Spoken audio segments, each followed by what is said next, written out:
दूरी समय ग्राफ या चाल समय ग्राफ या वेग समय ग्राफ, जो भी ग्राफ आपको पढ़ना है, उस ग्राफ में सबसे पहले हम लोग को यह जानना पड़ेगा उसका ढलान और क्षेत्रफल। ढलान में आएगा tan थीटा, क्या आएगा tan थीटा, और tan थीटा का फार्मूला, tan थीटा का फार्मूला लंब बटे आधार ना जी। और आएगा एरिया, एरिया दो चलेगा आपका, या तो लंबाई गुणित चौड़ाई, या मान लो ग्राफ में त्रिभुज बनेगा तो क्या हो जाएगा 1/2 गुणित आधार गुणित क्या ऊंचाई। ये दो फार्मूले आपको यूज करने होंगे। अब किसी भी ग्राफ का ढलान क्या होता है, स्लोप। जब भी आपसे पूछेगा, कई बार पूछा जाता है दूरी समय ग्राफ का ढलान क्या प्रदर्शित करता है, विस्थापन समय ग्राफ का ढलान क्या प्रदर्शित करता है। तो देखिए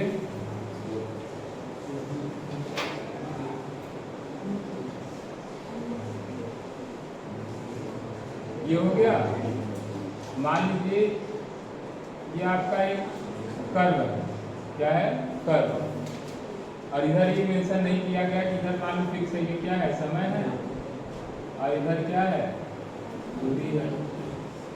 इस बिंदु पर आपसे क्या पूछ ले, पॉइंट बी पर आपसे इस वस्तु का क्या पूछ ले, चाल, क्या पूछ ले, चाल।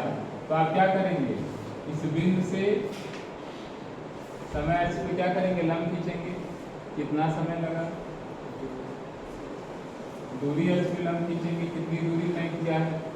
उसके बाद क्या करेंगे, समय बराबर दूरी बटे चाल बराबर दूरी बटे समय करके आप क्वेश्चन को क्या करेंगे, सॉल्व कर ले जाएंगे। ये हो गया एक तरीका। और एक तरीका और है कि इस बिंदु पर आप स्पर्शी खींचो, क्या खींचो, स्पर्शी। स्लोप क्या होता है, किसी भी वक्र के किसी बिंदु पर खींची गई स्पर्श रेखा। जैसे हमें इस बिंदु पे चाल निकालना है तो हम क्या करें, पहले इस बिंदु पे क्या खींचें, टेंजेंट, यानी क्या खींच लें, स्पर्शी। और स्पर्शी ऐसे खींचोगे, खाली स्पर्शी नहीं, स्पर्शी एक बिंदु पे कट करता है ना, ये तो कई जगह काट रहा है, ठीक। स्पर्शी अगर मैं यहाँ पे खींचा इस बिंदु पर, तो वो स्पर्शी समय अक्ष के साथ कुछ कोण बनाएगा कि नहीं, अरे समय अच्छा ये कोण बनाया ना। अब ध्यान से देखना, अगर इस टेंजेंट का थीटा एंगल बनाया, अगर आप tan थीटा निकालते हो तो क्या आएगा, लंब और आधार, यही होगा ना। तो लंब में क्या रहेगा, लंब में इस चीज का क्या रहेगा, दूरी, और आधार में क्या रहेगा, समय। तो दूरी बटे समय हो जाएगा कि नहीं, बोलो, हो जाएगा। यानी दूरी बटे समय यानी क्या आ जाएगा, चाल, क्या आ जाएगा, चाल आ जाएगा। यही अगर विस्थापन समय रहता है तो विस्थापन बटे समय यानी क्या आ जाता, वेग आ जाता। एक आइडिया बस आप लीजिए बस। तो इससे क्या हो गया कि अगर मान लीजिए हमें दूरी समय ग्राफ दिया है, और दूरी समय ग्राफ में किसी बिंदु पर हमसे क्या पूछ रहा है, चाल, और वो बिंदु बताया नहीं है, कह दिया कि इस बिंदु पर खींची गई स्पर्शी अक्ष से 30 अंश का कोण बनाता है, उस वस्तु का चाल क्या होगा, tan 30। tan 30 का मान 1/3 आप करेंगे, जो भी आएगा उस वस्तु का 40 में हो जाएगा। हाँ, ये डिपेंड करता है कि ग्राफ, अगर समय अक्ष हमारा क्या है, घंटे में है, दूरी किलोमीटर में है, तो 1/3 किलोमीटर प्रति घंटा उसकी चाल हो जाएगी, या मीटर पर सेकेंड। समझ आया कि नहीं। यानी हमें क्या करना है, किसी भी ग्राफ का स्लोप निकालेंगे तो स्लोप से हमें क्या मिलेगा, कोई न कोई राशि मिल भी सकती है और नहीं भी मिल सकती, ये भी है। दूरी समय ग्राफ में हमें क्या मिला, चाल मिला। अब जरा इस एरिया निकालो, क्या निकालो, एरिया। जब आप एरिया निकालेंगे, इसके बीच के स्पर्शी और इसके बीच का एरिया निकालोगे, अभी इसलिए मैं सब लिखा हूँ, ये त्रिभुज बना है कि नहीं, त्रिभुज का एरिया क्या होगा, 1/2, आधार यानी समय है, और ऊंचाई यानी क्या है, दूरी है। बताओ, दूरी गुणित समय कोई भौतिक राशि होती है क्या, दूरी गुणित समय कोई फार्मूला होता है नहीं। यानी इससे क्लियर हुआ, क्या क्लियर हुआ कि दूरी समय ग्राफ में ग्राफ के ढलान से यानी स्लोप से हमें क्या मिलेगा, चाल। परंतु ग्राफ और समय अक्ष के बीच अगर गिरा क्षेत्रफल निकालेंगे तो उस क्षेत्रफल से हमें कोई भौतिक राशि प्राप्त नहीं होगा। और यदि यही विस्थापन समय होता तो विस्थापन बटे समय वेग मिल जाता, मगर विस्थापन बढ़ते समय फिर कोई भौतिक राशि प्राप्त नहीं होगा। अब समझ में आया? यानी स्लोप क्या है, सिंपल सा तरीका। अगर कोई आपसे पूछे स्लोप क्या है, ढलान क्या है, तो कहोगे कि किसी भी ग्राफ के बिंदु पर, किसी बिंदु पर स्थित स्पर्श रेखा खींचें, वह स्पर्श रेखा धन एक्स अक्ष से जितना कोण बनाता है। यहाँ पे दो कोण बनेगा, एक इधर से इधर और एक इधर से, ये दक्षिणावर्त है, ये क्या है वामावर्त है, सॉरी ये वामावर्त है, ये वामावर्त है, ये क्या है दक्षिणावर्त। और वामावर्त कोण क्या होता है धनात्मक, और दक्षिणावर्त क्या होता है ऋणात्मक होता है। आया ना समझे? ये क्लियर हो गया, ढलान क्लियर हो गया। अब किसी भी ग्राफ का एरिया निकालें। अब हम लोग जितने तरह के ग्राफ पढ़ेंगे, जितने तरह के ग्राफ को पढ़ेंगे, उस ग्राफ के से ढलान समय क्या मिलेगा और उस ग्राफ के क्षेत्रफल समय क्या मिलेगा, ये सीख लें। उस ग्राफ के ढलान से और उस ग्राफ के क्षेत्रफल से में कौन कौन सी भौतिक राशि प्राप्त होगी, इसी को क्या करना है, सीख लेना है। याद कर लो इस चीज़ को, और टेम्परेरी एकदम याद नहीं करना है आपको। क्या करना है, अगर समझ रखेंगे तो आपका पूरा काम बन जाएगा। ढलान मतलब लंबटे आधार, एरिया मतलब लंबाई गुणित चौड़ाई, इसी से पूरा कॉन्सेप्ट क्लियर कर लेंगे। ये हो गया, समझ में आ गया ना? ढलान क्या है? ढलान क्या है? वक्र के किसी बिंदु पर खींची गई स्पर्श रेखा धन एक्स से जो कोण बनाता है, उस कोण की स्पर्शजा को क्या कहा जाता है, ढलान कहा जाता है। और क्षेत्रफल क्या है? वक्र तथा समय के बीच जो गिरा क्षेत्रफल है, उससे भी हमें कोई ना कोई भौतिक राशि प्राप्त हो जाती है। कभी प्राप्त होती है और कभी प्राप्त नहीं भी होती। जरूरी नहीं कि हमेशा ढलान से मिलेगा। अभी आप कई तरह के ग्राफ पढ़ेंगे ना, दूरी समय, विस्थापन समय, चाल समय, वेग समय, त्वरण समय, और उससे हमें क्या क्या प्राप्त होगा उसी को हम लिखने यहाँ आपको एक पूरा बना दे रहे हैं फ्रेम। क्या बना दे रहे हैं? फ्रेम बना दे रहे हैं। उस फ्रेम को आप तैयार कर लेंगे तो आपका पूरा का पूरा जो MCQ टाइप का जो क्वेश्चन होता है, जैसे वो पूछेगा कि दूरी समय ग्राफ के ढलान से हमें क्या प्राप्त होगा, विस्थापन समय ग्राफ के ढलान से स्लोप से हमें क्या मिलेगा, विस्थापन समय ग्राफ में ग्राफ और समय के बीच गिरा क्षेत्रफल से कौन सी भौतिक राशि प्राप्त होगी, तो वो आपका एक MCQ टाइप का जो रहेगा क्वेश्चन आता है वो क्लियर हो जाएगा। ये हो गया, ठीक है। चलो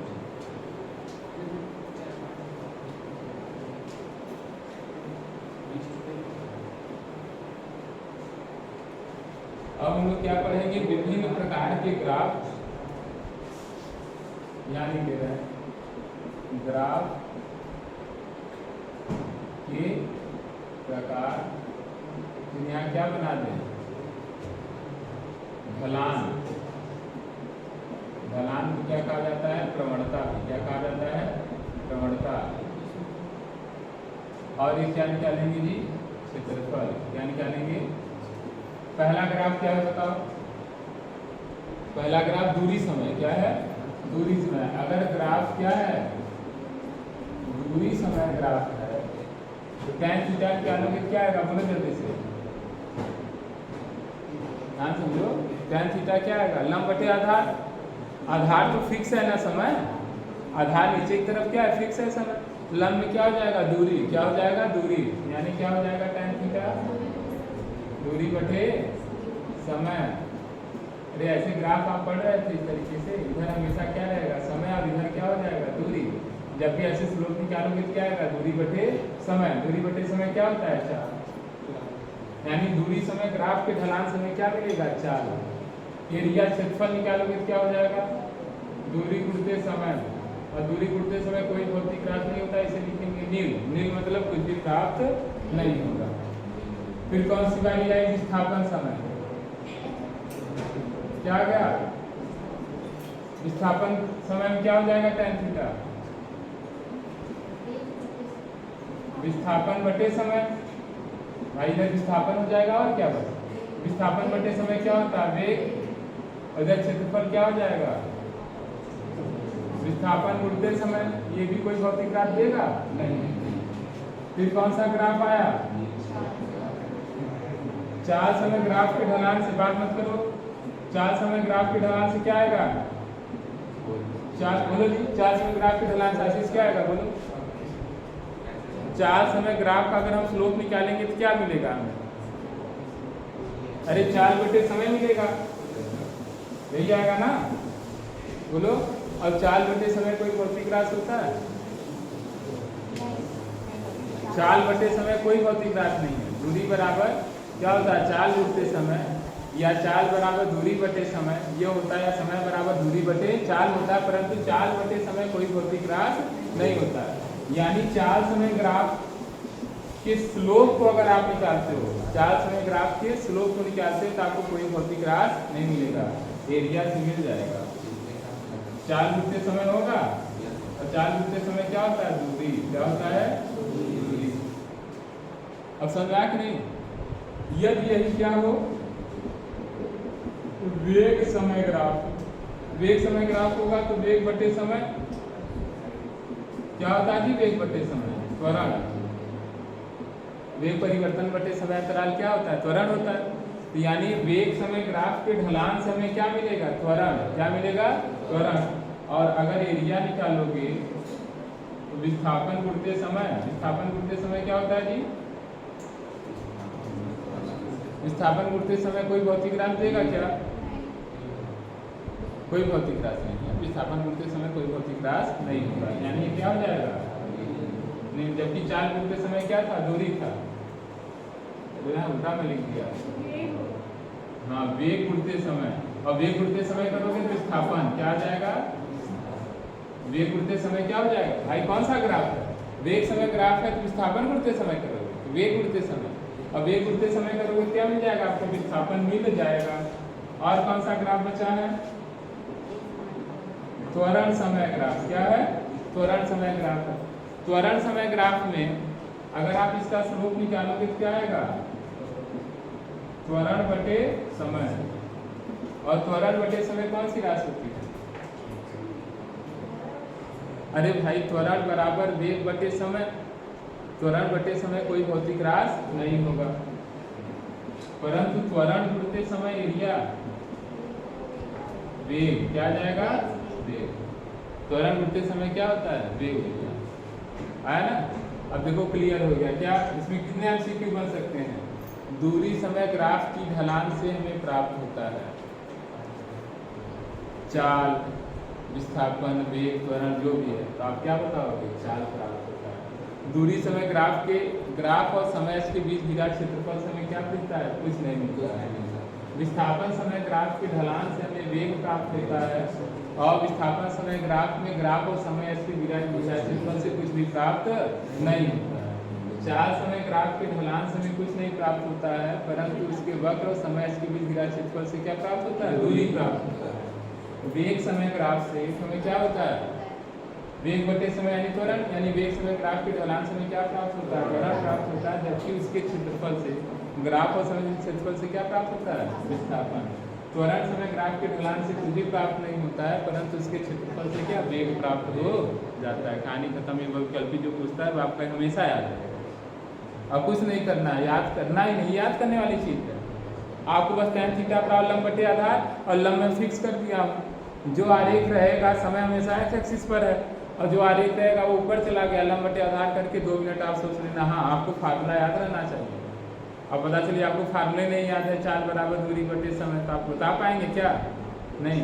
अब त्वरण बराबर वेग परिवर्तन बटे समय अंतराल आपको नहीं पता है, वेग बराबर विस्थापन बटे समय आपको नहीं याद है, तब आप ये आपका कोई हिंट नहीं होगा।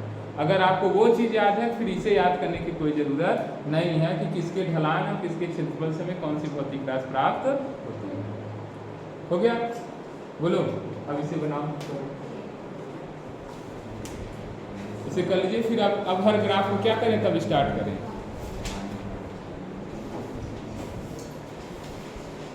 समझ में आएगा जिन्हें पक्षांतर करने नहीं आता, फिर समस्या हो जाएगी। पक्षांतर का मतलब समझते हो, जैसे फार्मूला क्या है, चाल बराबर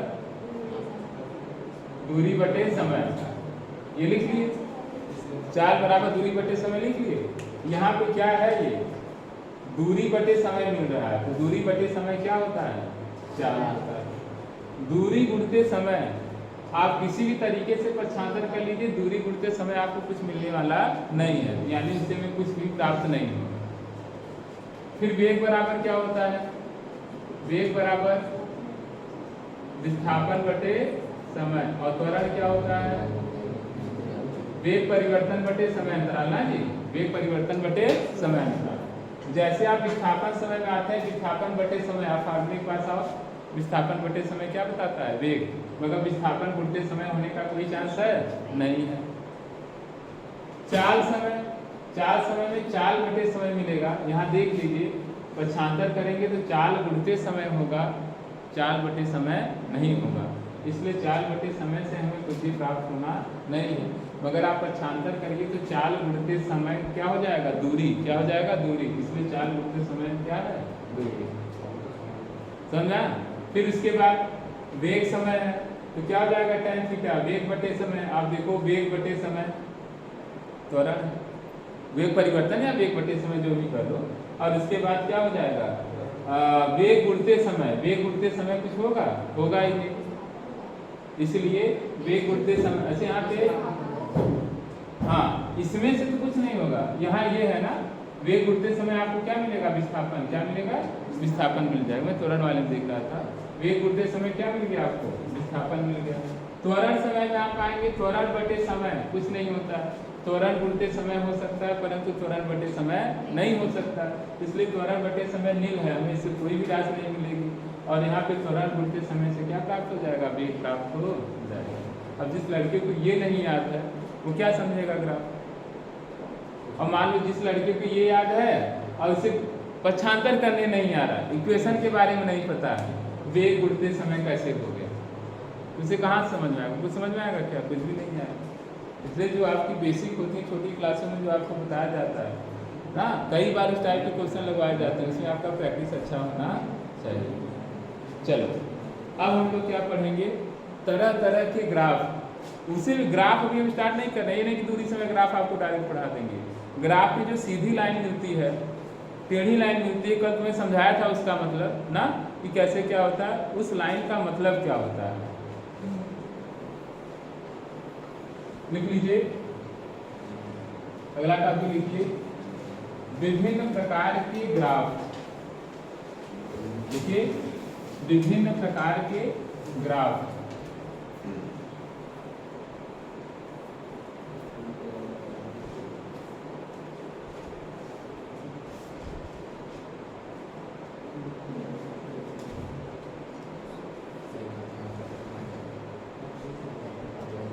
देखिए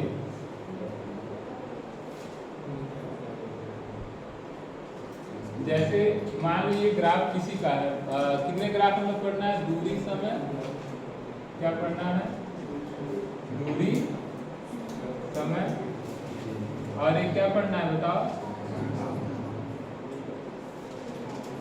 विस्थापन समय, और एक क्या पढ़ना है, चाल या वेग समय ना जी, और एक क्या है, त्वरण। क्या है,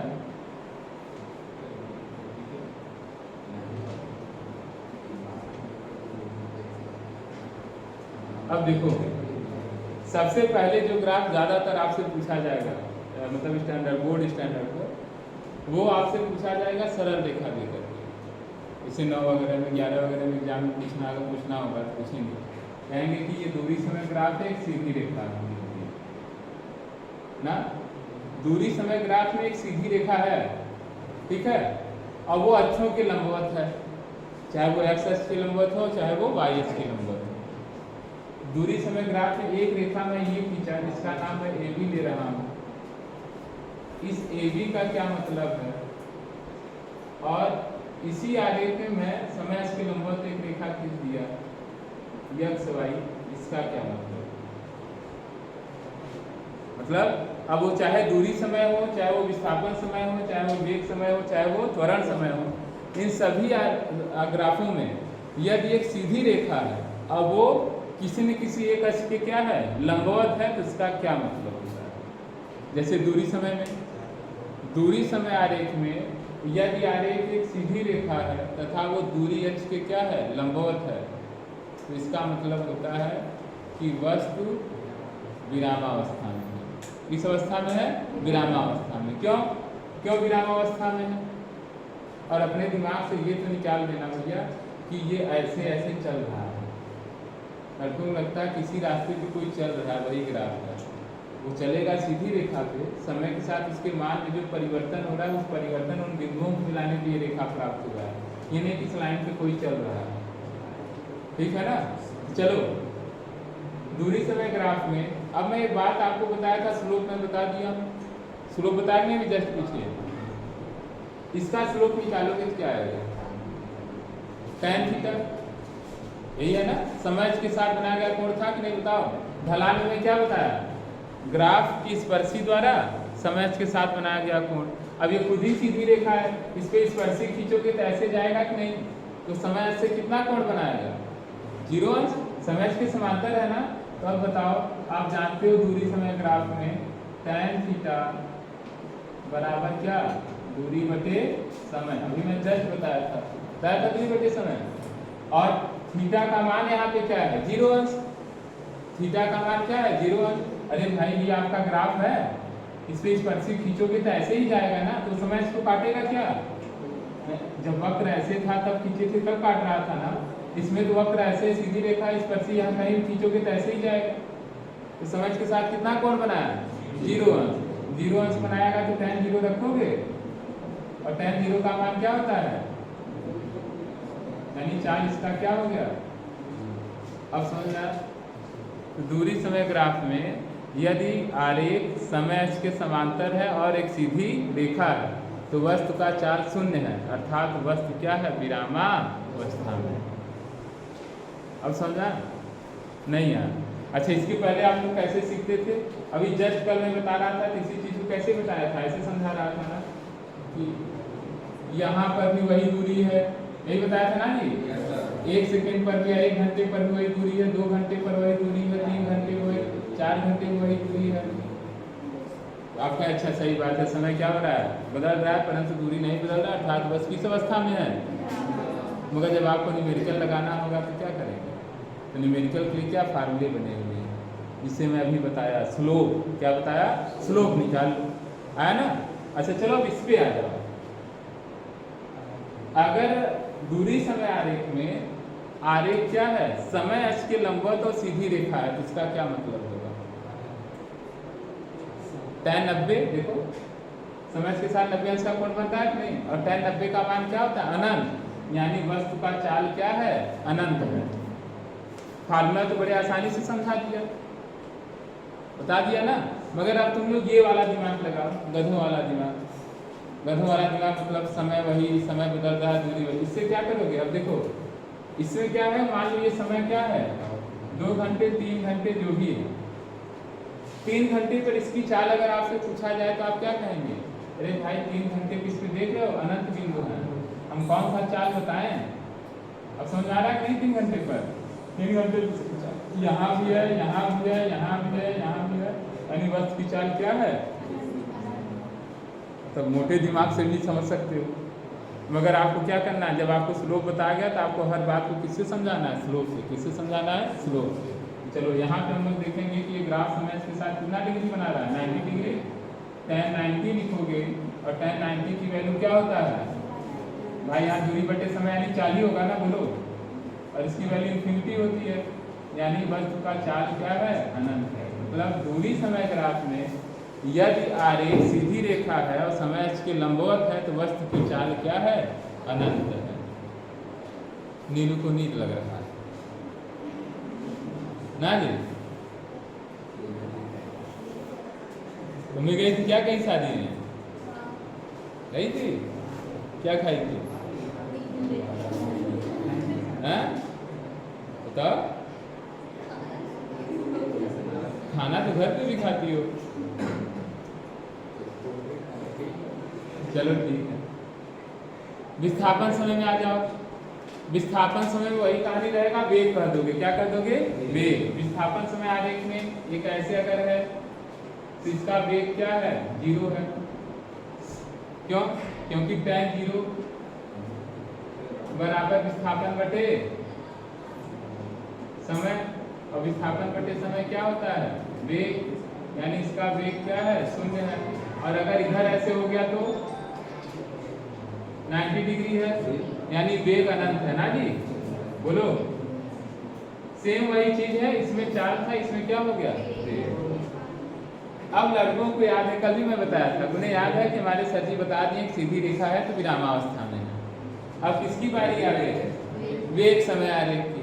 और वेग समय आरेख के ऐसे अगर वो दे दिया तो एकदम सनकी होते हैं लड़के, वो कहते हैं अरे सीधी रेखा है, वस्तु विरामावस्था में। अरे ये वेग समय ग्राफ है अब वेग समय ग्राफ में अगर आप चलेंगे फिर इसका tan थीटा निकालो तो tan थीटा क्या होगा बोलो, वेग बटे समय। अब वेग बटे समय क्या होता है भैया, त्वरण ना, और ये 0 अंश है यानी वस्तु का त्वरण क्या है, यानी वेग समय ग्राफ में यदि ग्राफ समय अक्ष के समांतर एक सीधी रेखा है तो वस्तु का त्वरण क्या है, 0 है। और तब वेग क्या है, अगर त्वरण 0 हो तो वेग क्या होता है, वेग एक समान होता है। त्वरण 0 होने पर वेग एक समान होता है। क्यों समान होता है, कौन सिद्ध करेगा? त्वरण 0 अगर है तो वेग एक समान क्यों हो जाता है, जानते हो? देखो, क्योंकि त्वरण बराबर फार्मूला क्या होता है, आप पढ़े हैं, a बराबर b माइनस यू बटे टी। त्वरण 0 हो गया,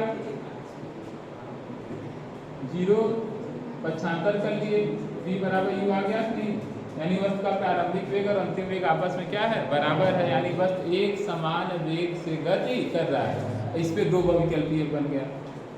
क्या बना कि यदि वेग समय आरेख में आरेख समय अक्ष के समांतर है तो पहला तो उसका त्वरण 0 होगा, या वस्तु एक समान वेग से गति कर रहा है। इसमें दो चीजें आएंगी। और इसी आरेख में वो लंबवत वाली बात सोचो, फिर यहाँ 90 डिग्री हो जाएगा ना, नहीं बोलो। यानी वेग समय आरेख में यदि आरेख एक सीधी रेखा है और समय इसके लंबवत है तो उसका त्वरण क्या हो जाएगा, tan थीटा त्वरण होता है। और tan 90 का मान क्या होता है, अनंत, यानी इसका त्वरण अनंत हो जाएगा। और त्वरण अनंत होने का मतलब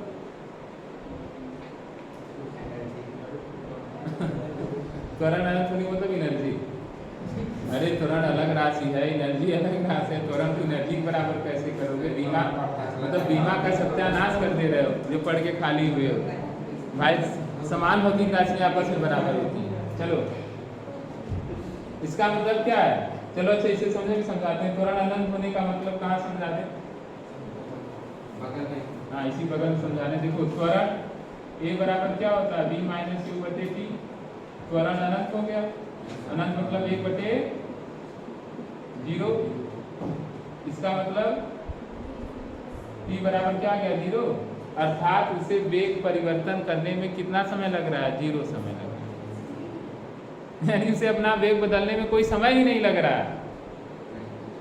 किसी चीज को अपना वेग बदलने में कोई समय नहीं लगे, ये कब संभव है, जब उसकी चाल क्या हो, अनंत हो। अब समझ आए? तो जो मैथमेटिकल फार्मूले होते हैं वो आपके लॉजिक से बढ़ करके कुछ अलग चीजें समझाते हैं। जैसे आप देखिए, आप स्लोप पकड़ लिए, समझ लिए, तो स्लोप कितनी बातों को बता रहा है। यानी कि इस वस्तु को त्वरण अनंत होने का मतलब उस वस्तु को अपने वेग परिवर्तन करने में कोई समय ही नहीं लगेगा। जब चाहेगा, जो वेग चाहेगा अर्जित कर लेगा। समय क्या है, समय। खैर प्रकृति में अभी तक ये चीजें संभव नहीं है, मगर जो ये बता रहा है उसे तो पढ़ोगे ना। अच्छा चलो, फिर क्या हो गया, त्वरण समय में आ जाओ। इसमें आ जाओ, त्वरण समय ग्राफ में त्वरण बटे समय कोई भौतिक राशि होती ही नहीं, तो इसके स्लोप समय कुछ मिलेगा नहीं मिलेगा। त्वरण उड़ते समय से देखेंगे तो क्षेत्रफल वैल्यू लिखवाया था जो, यानी इसमें स्लोप अगर सीधी रेखा में ऐसे करूं, ऐसे कर दो, और यही दो बात मैं समझा रहा हूँ। सीधी रेखा मैं क्या समझा रहा हूँ कि कोई भी आरेख हो उसमें सीधी रेखा हो, अब वो किसी न किसी एक अक्ष पे लंबवत हो या किसी एक अक्ष पे क्या हो, समांतर हो। ऐसे कंडीशन में हमें कौन कौन सी राशियाँ मिलती हैं, ये बहुविकल्पी में आपसे पूछा जाता है। इसी वजह से मैं अलग से समझा देता हूँ। अभी जब हम लोग पढ़ेंगे दूरी समय आरेख, उसमें तरह तरह के आरेख बनाएंगे, फिर उसमें वो आएगा। मगर इसे एक जगह आप देख लो, इसमें अगर एक सीधी रेखा है, ये क्या बता रहा है जी, tan थीटा आप निकालोगे, tan थीटा त्वरण बटे समय। tan थीटा इसमें क्या हो जाएगा, त्वरण और बटे क्या, समय। परंतु थीटा की वैल्यू 0 है ना, क्या हो जाएगा बताओ, त्वरण बटे समय। अर्थात उसका त्वरण क्या है, 0 है। क्या है, त्वरण समय आरेख में यदि आरेख समय के समांतर है, इसका मतलब क्या हो जाएगा, त्वरण यानी 0 मतलब वेग परिवर्तन बटे समय अंतराल, जो भी चीजें हैं ना। त्वरण 0 मतलब क्या हो गया, वेग बटे समय, यानी बस एक समान वेग से चल रहा। यानी इसका त्वरण क्या हो जाएगा, शून्य हो जाएगा। ठीक है। और अगर लंबवत कर लेंगे ऐसे तो त्वरण बटे समय अंतराल यानी त्वरण क्या हो जाएगा, अनंत हो जाएगा।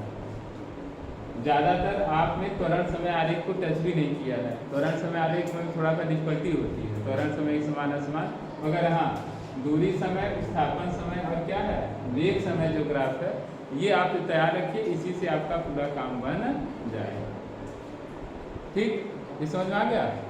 तो अब चलो बताओ, दूरी समय ग्राफ में यदि ग्राफ समय इसके समांतर है तो बस विरामावस्था में है और लंबवत है, उसकी चाल क्या है, अनंत है। विस्थापन समय में आएगा तब भी वही है, वेग शून्य है और या कर दो उसका वेग क्या है, अनंत है। जब आप वेग समय में आ जाएंगे क्या कहेंगे, एक समान वेग से गति कर रहा है या त्वरण क्या है, शून्य है। और अगर लंबवत है तो त्वरण उसका क्या है, अनंत है। समझ रहा है। और त्वरण समय ग्राफ को भी छोड़ करके रखो, अलग से उसे हम समझाएं। देख लें बुक में कितना हद तक समझाया। त्वरण समय ग्राफ थोड़ा सा देख लें कितना लेवल तक समझाया, कितना हम आपको क्या आपके सिलेबस के अकॉर्डिंग से समझाएंगे। ठीक है ये, मगर हाँ इसमें ये समझ में आया कि नहीं, आ गया ना। अब इसे बना करके लिख ले जाओ, लिख लोगे कि मैं बोलूँ।